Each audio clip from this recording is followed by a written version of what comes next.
Көңүл буруңуздар. 75 миң доллар бир аз кеми бар. 11 сотук жер тилкесиндеги 4 бөлмөлүү жашоого даяр болгон бак дарактуу ушул жер үй сатылат. Амансыздар бардактуу тез кабардын көрүүчүлөрү. Бүгүнкү чыгарылышыбызда биз сиздерге Ош шаарынын түштүк аймагындагы Төлөйкөн айылынан сатыла турган ушул жер үйдү тартып көрсөтүүдөбүз. Мечит, мектеп, бала бакчаларга жакын, суу светтери келген, газ тартылып келе жатат. Айтор бүт бардыгына ыңгайлуу, жашаган сайын жашара турган таза абалуу, тынч жайдан ушул үйдү алып калыңыздар достор. 4 бөлмөлүү, үйдүн узун туурасына келе турган болсок 10го 10. Бир аз бир бөлмөлүү подвалы бар, жанында склаты бар, тобок кепеси жана ажатканасы. Чек аралар тапталган, ынтымактуу кошуналарыңыздар жашайт. Ал эми бак дарактарында эмне десеңиздер, кокон гүластары бар мына 5-6 түп, 5-6 түп мына ушундай мөмөсү сонун болгон өрүктөрү бар экен. Жаңгак бар, бадам бар, алча бар, жанагы кара кайнолуу дагы бар экен. Анан эми туугандар, таза суу тартылып келатат. Буюрса, аз эле убакытта таза суу дагы үйүңүздөргө чейин кирип калат деген ойдобуз. Эми кайсыл жерде жайгашкан, кантип барабыз десеңиздер, даректерин көчө тараптан бир катар тартып көрсөтөмүн. Андан кийин сөзүбүздү ушул жерден улантабыз. Төлөйкөндөгү атактуу Мамакеев санаториясын билсеңиздер керек. Андан түз бери асфальтты бойлоп өтүп келе бересиздер. Дал ушул жерде, кененирээк жерде остановкалар орун алган. Ушул остановкадан оң тарапка буруласыздар. Мындан дальше кетсеңиздер, жанагы эс алуучу жайларга Эделвейс дачасына даңги тарапка кетесиздер. Эми ушул жерде караңыздарчы, түнкү жарыктандыруулар, интернет кабелдери жана газ түтүкчөлөрү тартылыптыр. Түз барасыз, 50-60 метрден оң тарапка бурулган жерден дагы дарек айтканча ысык маалыматты ошол жерден улантабыз. Көрдүңүздөрбү, 60 метр келесиздер дагы оң тарапка бурулганда жашыл заборду көрөсүздөр.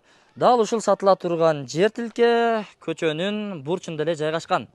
Эң негизгиси ынтымактуу кошуналарыңыздар жашайт. Бул жерге буюрса бийлик көз салып, көңүл буруп, газ турбаларын уже тартыптыр. Буюрса үйгө чейин тартып келип установка кылып алсаңыздар болот, подключение кылып. Үй сатылат деген баннерди көрдүңүздөр, номерлерге чала бересиздер. Мына ушул забордун өзү эле дайын турат, буюрса чек араларын көрсөтүп турган учуру. Кана бисмилла деп буюрса эшикти ачып кирип баралы. Бисмиллахир-рахманир-рахим. Куттуу ак өргө сиздерге насип кылган болсун достор. Көчө тараптан дагы кошуналардын дагы акылары бүт бардыгы ташталган, фундамент бийик куюлуп, анан үй салынган экен. Эми туура мурунураак салынган, бирок оңдоп түзөөдөн өткөзсөңүздөр, буюрса азыркы жаңы салынган үйлөрдөй эле чырайына келе түшөт. Бак дарактарын сиздерге бир катар тартып көрсөттүк. Буюрса өрүктөрү раса астында олтуруп алып жей турган болуптур да. Желекке анча көңүл бурбайсыздар. Суулар келген. Буюрса бул жактагы курулуштарды дагы айттык. Эми үйгө жүрүңүздөр. Так, стоячкалар басылыптыр. Бул жактан дагы кирип чыгып үйгө кире бересиздер. Кана бисмилла. Азыр эми свет негизи эле ушул Төлөйкөн айылында өчүптүр. Болбосо дагы да жарык көрүнөт эле. Кире бериш коридору, узун коридор. Кирип эле оң тарапка көңүл бура турган болсок, бул бөлмө ашканасы, универсал кыргыз комнатасы. Түштүк тарапты карап турган, күн түштө, чак түштө тие турган тарабы, буюрса эки көздүү пластик терезелери камтылган. Ортолукта 2 бөлмөнү жылытуучу кыш печкеси орун алган. Жакшы, андан ичкери бул жагына экинчи бөлмөнүн эшигин ачып кире турган болсок, бул ата-энелер уктоочу бөлмө. Узун туурасы 7 метрге бир аз жетпейт, 6,5дан өтөт. Туурасы 3,20. Бул жагында панорамный терезе камтылган. Өзүңүздөр көрүп турасыздар. Печканын экинчи тарабы, асты болсо пол экен. Жыгач эшиктери орнотулган.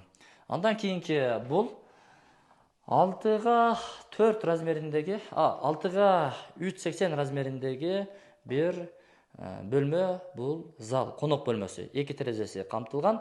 Буюрса асты ОСП менен болгон. Жакшы, андан кийин сиздер кийинки акыркы 4-чү бөлмөгө кирип барасыздар.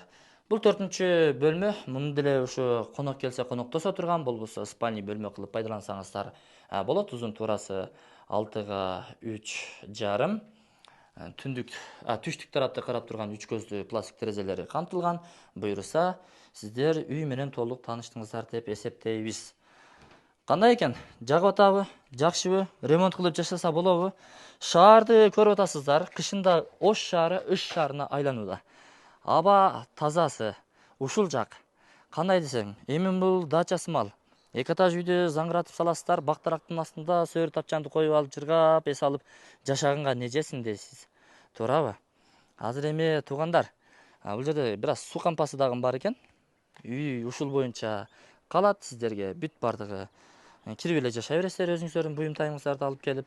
75 миң доллар бир аз кеми бар, башка варианттары жок. Ош шаарынан 2 же 3 бөлмөлүү батирелерге алмаштыруу жолдору каралган. Колумда документ турат. Документ сүйлөйт. Документинен эч кыжалат болбоңуздар.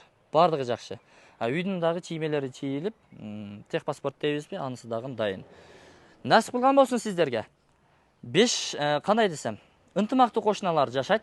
Суу светтери, интернет кабелдери тартылган, көчөлөрүнө жарыктандыруулар келген. Нурлан Садиев мектеби бар, садиги бар, анан мечити бар, асфальт жол, Мамакеев санаториясы, эс алуу жайлары ошончо. Мындан дальше кетсеңиздер дагы эс алуу борборлору көп. Кыскасын айтканда, жыргап жашаганга не жетсин? Эделвейс дачасы бул жакта, дөңсөөдө турат. Насип кылган болсун. Лайктан басып комментарий жазып коюңуздар. Сиздерге насип кылган болсун. Анан ушундай жер үй издегендерге жөнөтүп коюуну дагы унутпаңыздар. Соопко, жакшы ишке себепчи болуп каласыз.